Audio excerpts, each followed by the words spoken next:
Josh Belk with the Belk on Business podcast. Thank you for taking a few moments to listen today. I would encourage you, if you find value in this podcast, to take a few moments and subscribe, regardless of what platform you're on. I'd love the support and hope that these do bring value to you. Today we're going to talk a little bit about encouraging employees. In my world as an accountant, there's been a lot of, and actually here in just a few moments I'll be hopping on a call and we'll be talking a little bit about profit in our business and in their business especially, and working on budgets and planning and doing some of that. But I think many times business owners sometimes overly focus on profit, and I think many times our primary focus before profit should be on our people.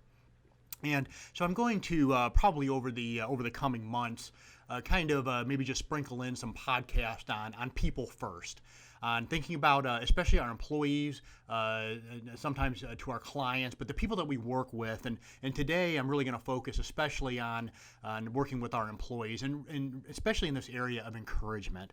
What are some ways that we can go about encouraging our employees? I was handed a book. I actually have some mentors in my life, and I was in a mentoring session here recently, and a very good friend of mine, mentor of mine, handed me a book to read through, to consider, to try to help in one area of my personal life. And I ran across this particular quote. As a man by the name of George Adams gave this quote. It said, "Encouragement is oxygen to the soul." Encouragement is oxygen to the soul. And as I began thinking about this, kind of jotted down a few thoughts as far as how can we be an encouragement to the people that we work with.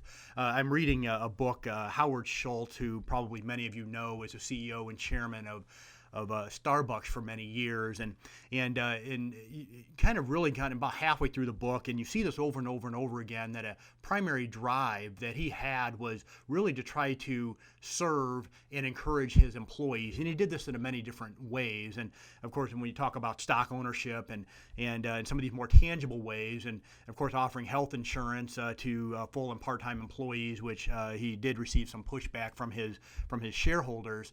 But one thing he always wanted to make sure that he was doing was serving his employees, encouraging his employees, showing his employees that he cared. So once again, encouraging our employees, what are some ways that we can go about doing this?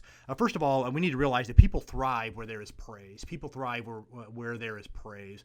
Many times we can get into this mindset of, we always seem to, when we look at people, sometimes we have the tendency to see the negative first.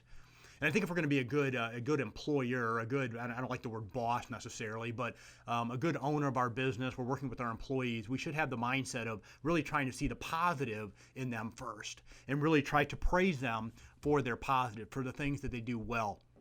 I think if we kind of go through this list, we can also apply this to our child rearing, maybe to our marriages, but kind of focus here especially in the business area, but I do think it would apply in other areas as well. So kind of understanding that people do thrive where there is praise.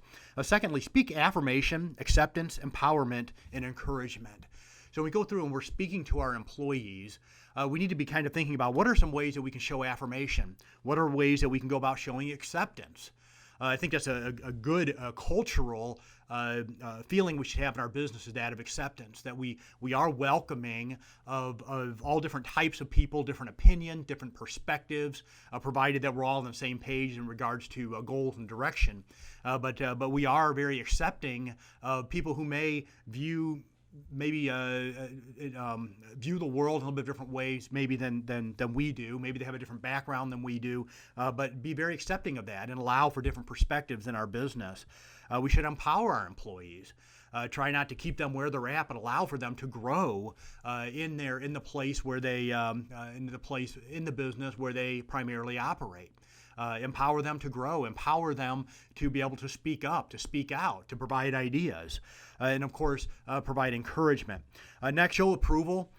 So focus on their good qualities, on their positive qualities, and don't focus on their weaknesses. I mentioned that a few moments ago. So really try to find ways that our employees are what they're doing well, and focus in that area and not in the negatives.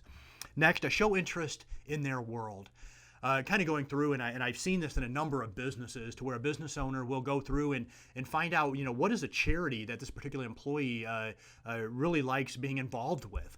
Maybe even getting out there and so to speak, boots on the ground and helping their charity. Maybe it's feeding the hungry somewhere. Maybe it's a health condition that a family member has. But find out what's important to that employee.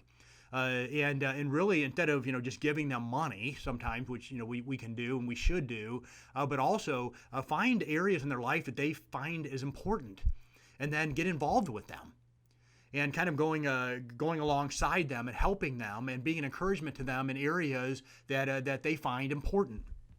Next, be discerning.